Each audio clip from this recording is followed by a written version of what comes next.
Welcome to the Badass Direct Sales Mastery Podcast with your direct sales dom, Jennie Bellinger.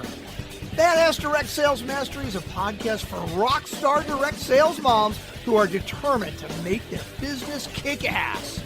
Jennie will share her knowledge of effective sales and recruiting techniques, tips to get what you want from your business, and will interview direct sales professionals and leaders from various companies.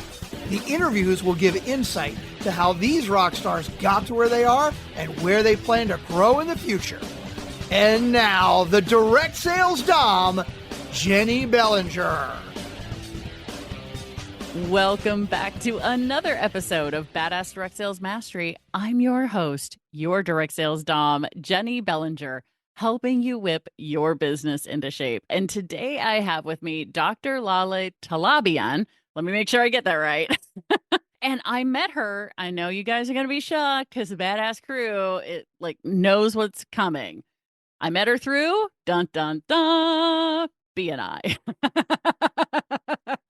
And when I met her and heard what she does and what she offers for people, I got super curious and wanted to be able to talk to her more here on the show. So let me tell you about Dr. Laleh. So she holds a bachelor's degree in genetics and food biochemistry, a Ph.D. in molecular and cellular biology from Dartmouth, and completed a post-doctoral fellowship on biomarkers for cystic fibrosis.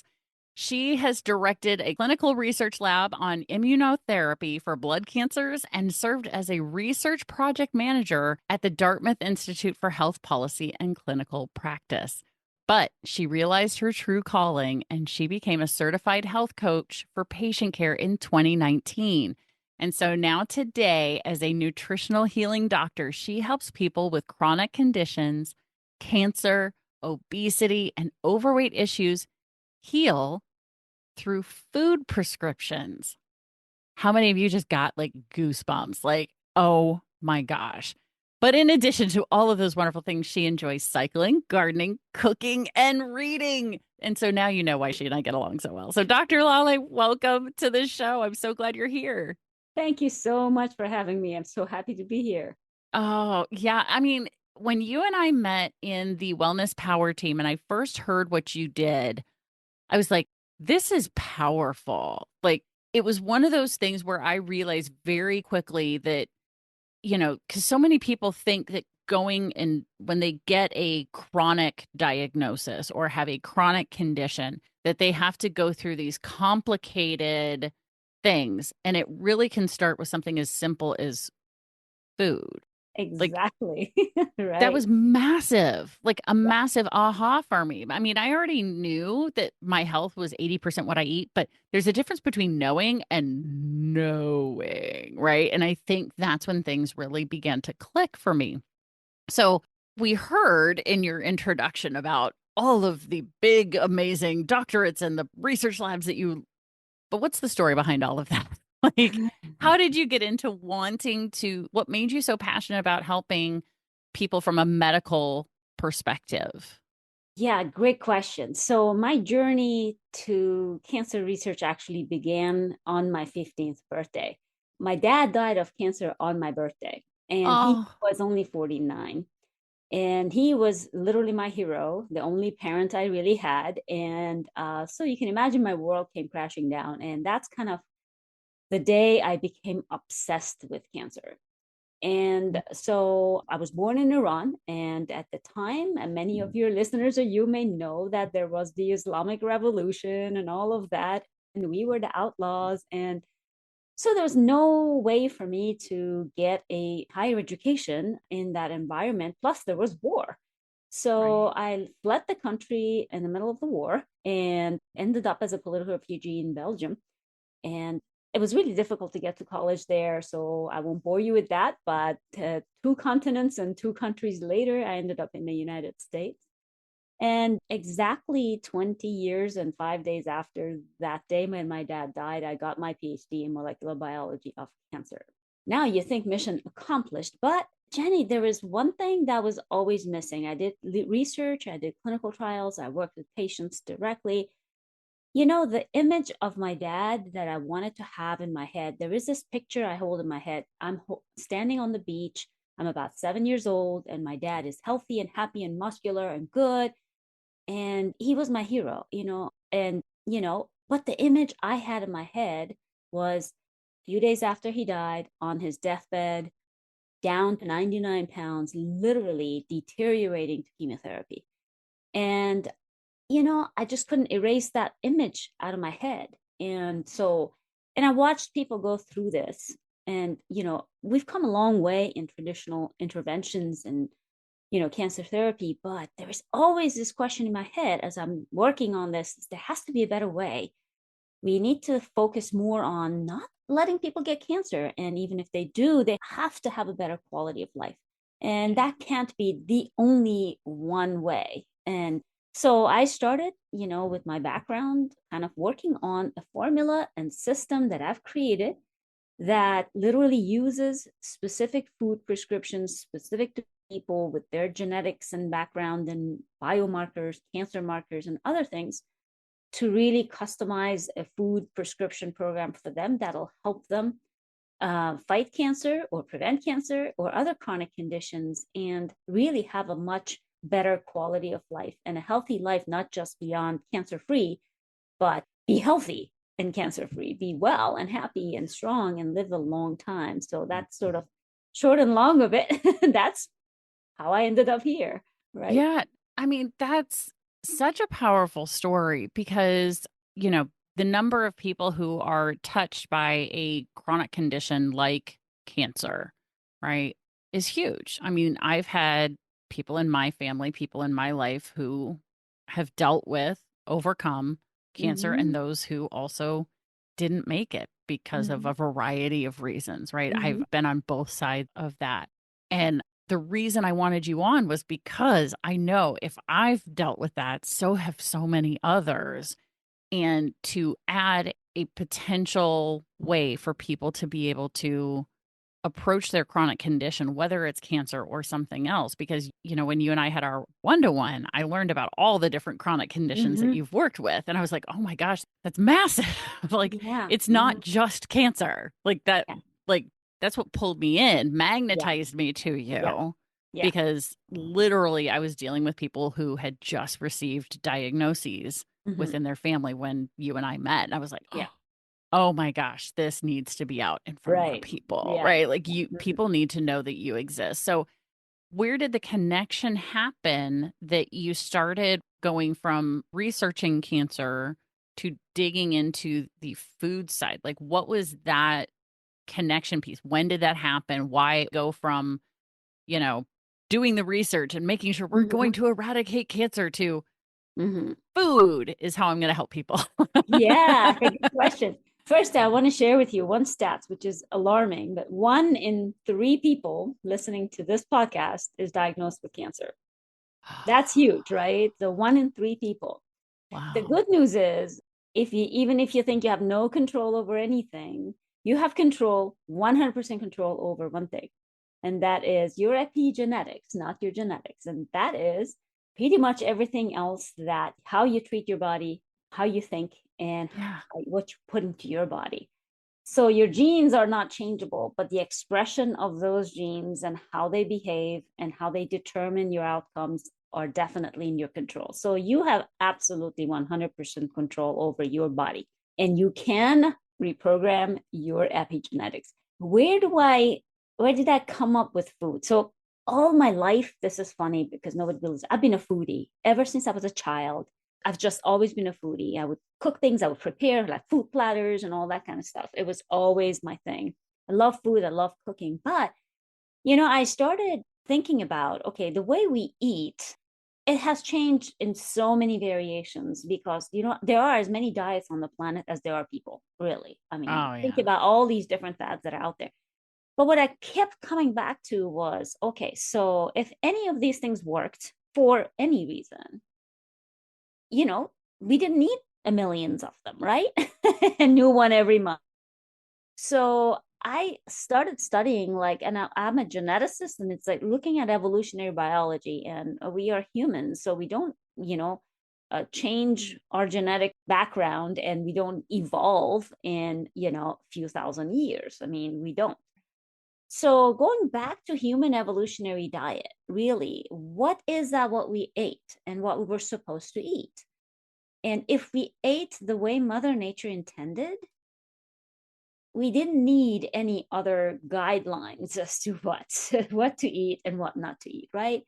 And if you look at Mother Nature, I always say, look to Mother Nature. You don't have any other wild animals out there that need to be told what to eat. You don't see an anorexic elephant and you don't see an overweight zebra, right? Right. They know what to eat. If you put a steak in front of a cow, it wouldn't eat it, right? Right. Exactly. So you have to think about how humans evolved, much like other animals. Started looking at that and also how those things affect our outcomes. And it comes down to that: eat like you were designed to do by Mother Nature. And that explains a lot of chronic conditions, including cancer that we have. Cancer used to be an old age disease. Nowadays, we see young and younger people getting cancer. I have a nephew who had cancer, leukemia, at age 6 months old. I looked at this poor kid's genetic profile when he was diagnosed. I have never seen so many mutations and alterations in the gene of anybody I have ever looked at. And this is a 6-month-old baby. And what causes that? Right. And its lifestyle is mother's nutrition. It's epigenetics. So more and more kids and young adults getting cancer. There are more and more cancers that we never knew about before, new things, and new chronic conditions. And so it has to have with something to do with how we treat our body.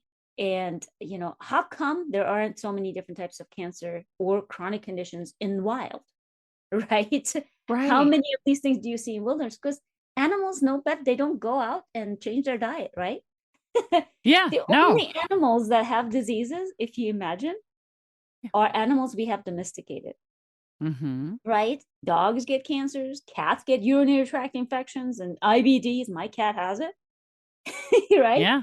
So it's just that. And basically going back to our original design. And pretty much I started looking into that. And of course, there are genetic variations in the population with respect to how our immune system behaves. So there are certain foods in presence of active disease that I may not recommend for somebody, and that could be apples. Apples are fine, right? For most people, but there might be a condition under circumstances and person's background that will tell me that this doesn't serve them right now. Apples are out of the list, at least temporarily. Right. So it's to that level of precision. So I love to look at those things. And yeah, I can go on and on about this. But... Right. Well, and, my audience knows, if they've been listening for any amount of time, that I was formerly a science teacher in a previous iteration of my adult life. And so I love the science behind these kinds of things and exploring that. So what I'm hearing is you're not prescribing like a paleo diet per se. Nope. For people, because that it's not about, oh, this is what's best for everybody. It's really looking at their genetic makeup and seeing, okay, based on your genetics and what you have going on, here are the things, the foods that are best for you. Exactly. Here are the ones that are negatively impacting you at this point in time. Yep. Right. Exactly. So I'm just clarifying that because I wanted to make sure, like, if I'm understanding that properly, make sure the badass crew is also hearing it and understanding that's what that is. It's not like, hey, we're going to go do this whole food diet or paleo or whatever, right? It's knowing what's best based on the science. Exactly. And, it's a lifestyle. So how many diets do you know that stick? Right? Yeah, they don't. Right? That many of them are not sustainable. Granted, there's some better than others, but I don't particularly. Oftentimes, that's a question people ask me: do you do paleo? Do you do Atkins? Do you do whatever, keto? And no, actually, it's no one thing. It's really the natural way, but you hit it exactly. So it's like no two individuals are the same. There's only one of you in this world. While there are general guidelines that I recommend based on my own research and what I have seen work, when it comes to disease prevention or reversing disease and, improving your outcomes, is it needs to be precise. It needs to be based on what's right for you, because that also makes you adopt that for the rest of your life, and not just, oh, I'm going to do this diet for 6 months and then I'm going to go back to my old ways. It's a definition of insanity, doing the same thing, expecting different results, right? If what you did before worked, why would you change it? And if you changed it, why would you go back? Right. Yeah. Right. No, Mhm. and that makes perfect sense too, because I know that for me recently, so we're recording this mid to late February of 2025. A few months ago, I switched to a more vegetarian diet because I was starting to recognize that when I ate meat, it made me hurt. Like it was causing what felt like inflammation in my joints and body. And so when I personally took meat out of my diet, and my kids also said, well, we want to do that too. We want to, do something that's probably a little bit healthier. So it's not that we've taken all meat out. We're not completely like anti whatever. It's just we're eating what feels good. We're eating what's like listening to our bodies. And so I don't have a desire to go back and like, oh yeah, I miss steak. No, because I know how I feel after I eat a steak, right now. Now, could that change in the future? Might I be able to do that in the future? Maybe. I don't know. But right There now are genetic variations, Jenny, in the right. population that I'd say like red meat is not your friend. Yeah. It could be. There are people who are like that. And there are people who, I will tell you my example. I can't eat chicken. I like chicken. It doesn't like me. Yeah, chicken and I found chicken is the one that caused me the most pain. Oh, Like really? Huh. after I cut it out, I I'm curious to know tried it more again about and your I was like, background. oh my gosh, my shoulders, like my joints, like really, like after eating chicken. And it was such a fast reaction because it was the only meat that I had that day. So I knew that it was that because I had other stuff.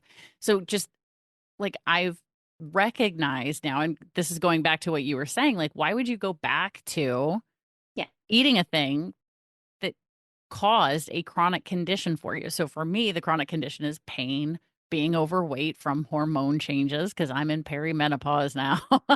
It had some inflammation, but I have to say, not all meat created equal. So that's Correct. yep.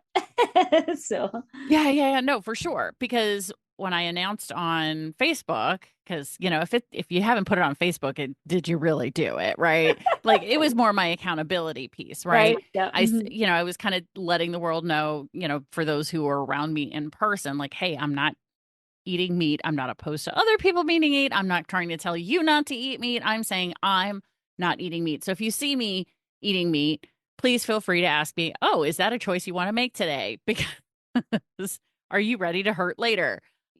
There's a gentleman in my BNI chapter who raises livestock and he does sell the meat from his livestock. Mhm. And I was like, I'm not saying I'm never going to buy your stuff again. I'm just not going to buy it now. Right. Mhm. Like, Mhm. please don't think this is not me saying, oh, nobody should buy your Or stuff. not No, as frequently, maybe. I'm Yeah, right. I'm exactly. not doing it right now. But when I go back to eating red meat and trying it again, where am I going to go? I'm going to go to that guy because he doesn't put Of hormones. course, He's yeah. not like I know how his You know where it cattle comes from. Exactly. Yeah. raised. I Mhm. know that they're grass fed. I know that it's local. I know that he's not putting pesticides and da da da da on his Exactly. farm. He's not doing that stuff. Mhm. So, it's making that choice for me, and my kids chose. Like if they were to say that they wanted to go back to eating meat, I would make meat for them. I'm just Of not going to course. eat it, Mhm. right? Yeah. I'll find ways to get around it. So I think that's a really important piece for people to understand is making those decisions. And when you do it based on how you feel, when you're doing it based on science, the testing. So now I want to dig into like, is there a particular test that you always do with people? Like, how does that work? How do you find out what is good for people, not good for people, etc.? Oh, great question. So generally, my clients come to me with already like a collection of tests and labs, just the Okay. nature of my work, cancer patients or other chronic conditions. Normally, when they have a condition, unless they were just diagnosed and there's not much going on, but there's always a lot of good resources I can start with. And one thing Yeah. I always tell people, if whatever even you think from 10 years ago that is irrelevant, it's relevant. because I like to see where it all started, and I like to see the root cause of a problem. So if there's a problem, we need to find it, we need to remove it. Until we do that, that problem is going to continue to have effects on your outcome, Right. your results, right? So if we don't find that root cause of the problem, and if we don't eliminate that, we're only going to put a band-aid on it, and it's always going to be with you. So that's how it all starts. And oftentimes in what people have already, I can find a lot of cues. It's like putting the pieces of puzzle together. I love doing that. And there are sometimes things that are missing. There are specific markers. There are sometimes as simple as a blood test. Sometimes it could be gut permeability test. It could be, deficiencies, nutritional deficiencies and all of that, which is helpful because the root cause of a lot of problems could be, oh, you're deficient in something. And when I see that, then, okay, how can we now address this with food? Because all of the vitamins and minerals and, macronutrients and micronutrients that we need to function is in food that we should and supposed to eat. So then we can really target that. And sometimes people don't have that accessible to them. I oftentimes ask them, if you have insurance, if you have a PCP, let's ask him or her to order these things. And sometimes they don't know about it because they're unique tests. Sometimes they will not want to do it because they're not covered by insurance or whatever reason. I can also order them by, if there is something that we need to have. And if, I've had clients who basically don't have a PCP or insurance. I don't care. You just tell me and I order them, and they can just basically pay for the test, and I get the results and I use that. So there's all different kinds of sources that we do. So, but I oftentimes start with what we have. Yeah. And if that's sufficient, great. We have the information. We don't need to make people go through more tests and repeated tests unless we want to kind of, follow through for like 12 weeks, 16 weeks, and then do the test. Right. See what's changed. What's changed. And sometimes it could be for some things I would say, okay, let's test in 6 months, retest in 6 months. Sometimes it may be, and people want to do it. I'm like, no, we won't see anything until a year from now. So don't bother. Right. Yeah. Or sometimes it's 3 months, we might see something. A lot of inflammatory markers are like that. I have a client on a Saturday morning. She texted, she goes, I'm sorry to text you on a Saturday. I think you're saving my life because look at these markers. Now, without mentioning markers, I mean, these were huge inflammatory markers. I've never seen anything like that in my life. Wow. Young woman, 40-year-old, and it had come down from like 900 to 700 in like a matter of 2 weeks. And, this is a marker that should be like in the low hundreds, and she was top of it. So yeah, 10x, almost 10x, right? 10x, exactly. So it was, really alarming, but nothing had worked. So, and those are some of the things that's what kind of makes my life just meaningful. Yeah. I always say, you make my life, so much more meaningful, and you make my day. So I will say that, being from the coaching perspective, since you're a certified health coach with all of this, that is one of the most amazing feelings is when your clients reach out to you. Like you didn't even have to contact them. They contacted you to say what that win was. It's the most amazing, wonderful thing. And people who are in network marketing know that feeling because they also have that same thing where, of course, for me, it's the thing I talk about a lot is my frankincense oil, like how wonderful that is. And like every time I use my frankincense, I think of my friend Julie who introduced me to it because she saved my migraines. Right. She's saving me from migraines every time I like stick that frankincense right on the roof of my mouth. It's good for a lot of other things too. And that's part of the thing that I do too, herbs and supplements and, complement, but also customized to a person. So they're completely customized. Yeah, exactly. Because, everybody is different. Mm-hmm. Yeah. Mm-hmm. Everybody's different. Everybody is different, right? It makes sense that each of those things is going to be custom. Mm-hmm. That is so good. Oh my gosh. So I could talk to you forever about all of the health things. So we will have you back to talk more about these things, I'm sure. Right. Oh my gosh. So one of the things that you like to help people with getting started with is making sure that they have so they know what a healthy plate looks like. Mm-hmm.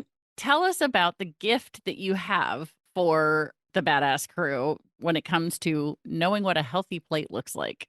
Oh, thank you for letting me share that. So I have a pet peeve first I will share. And that is many programs or whatever out there They make you do math while you eat. How many macros do I have to have? How many grams of protein do I need? How many calories? And cavemen didn't sit there in their caves and calculated their macros every day. Okay. So I created the healthy plate because I don't want people to do math when they're eating. Yes. You have to enjoy food, and you have to know intuitively what your plate should look like. So I created the healthy plate, which is a very simple plate based on my personal guidelines. This might be different from other healthy plates people see out there. But that's my gift to everyone. Just use this plate as a guide and try to eat 2 to 3 meals a day like that. And it's general guidelines, and it has a list of examples of things.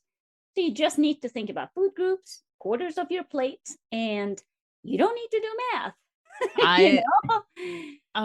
Yeah. As long as you can put 2 lines on your plate, that's all you need, right? That's it. Exactly. Divided by 4, and there's the guideline. And all of my clients get the healthy plate, and they all put it in the refrigerator, because no matter what you're doing, and I love to teach my clients, not just tell you what to do. A lot of coaching goes into that. So I hold you accountable. You need to learn after the first month how I make your menu, so you get to do it for me. So we do homework. And that empowers people to know I can do this for the rest of my life. And what if I drop dead tomorrow? Like, I'm not here to make your menu for you. So you need to do it on your own. So that's kind of where the healthy plate came from. And so people don't need to worry about how many calories do I have to eat a day? How many grams of fat? It's just follow that. Right. Right. Because here's the thing. I think times when that kind of stuff is important to actually do is if you're like doing bodybuilding competitions. Exactly. Being a bodybuilder, I know many of my athletes even ask me, I'm like, forget about it. I don't want you to do that. Yeah, exactly. We used to do it, but no. Yeah, because I was going to say, most of us are not doing that. So we really don't need to be knowing all of those things and it makes tracking it stressful. It makes it stressful. Yes. Takes fun out of eating. Right. Yes. And even for my athletes, I still do, and I'm still competitive athlete, but I will say, nope, let's just focus on eating what's on your menu, general guidelines, and don't stress about it. Don't eat like nutritional, like scientific eating. Yeah. That's not good. Right. Exactly. No, I love this so much. So, of course, to the badass crew who are listening right now going, okay, how do I get the healthy plate? What you're going to do is you're going to go to, I'm going to say the website out loud, but then if you hear it, you're like, oh my God, that's so much. Grab your phone, as long as you're not driving, click on today's episode and scroll under Dr. Laleh's beautiful picture, and you will see the link to get the healthy plate. So it is dynamicnaturalaladvantage.com/healthy-plate. So that is how you are going to get the healthy plate. One page, guys, one page. That's it. It's not a whole guide. It's not a 1-page healthy plate, so that you know how to design your plate for every meal. This is awesome, Dr. Laleh. This is I'm so excited to have you here, and I can't wait to continue this conversation moving forward, because we definitely want to have you back. So thank you again for being here. So if somebody wants to connect with you after today, how can they connect with you?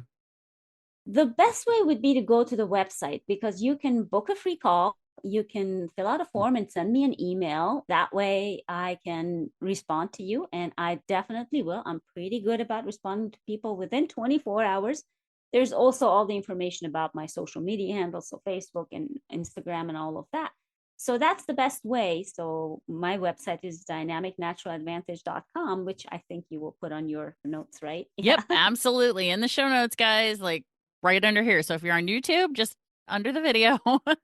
If you are on a podcast app and you're listening, so you can't see me pointing down, what you're going to do, like I said, grab your phone, as long as you're not driving, click on today's episode, scroll her picture up so you can see the words underneath, and you will find the show notes or episode notes there underneath, and you'll be able to get to her website, which, by the way, guys, she's got an acronym just like mine, Dynamic Natural Advantage, DNA. Right? Just like Badass Direct Sales Mastery, BDSM. Yeah. Right? So, Dr. Laleh, thank you so much for sharing your story and sharing this simple way to help handle our chronic conditions. We so appreciate you. Thank you so much. It's an honor to be here. Thank you very much. Fun Absolutely. chatting with you. Oh, good. Well, that's what it's all about, right? This should be a fun conversation so that people want to hear more. So, Badass Crew, you know how this goes. Stay tuned because there's another badass episode on its way. Thanks for listening to the Badass Direct Sales Mastery Podcast with your direct sales dom, Jennie Bellinger. Why are you waiting to go to badassdirectsalesmastery.com? Don't make the dom get her whip. If you enjoyed this episode, make sure to share it with another rock star that you know in direct sales after you subscribe to the podcast so you won't miss any future episodes. You can also check out the show notes for links and any contact information mentioned in today's episode. We'll see you next time.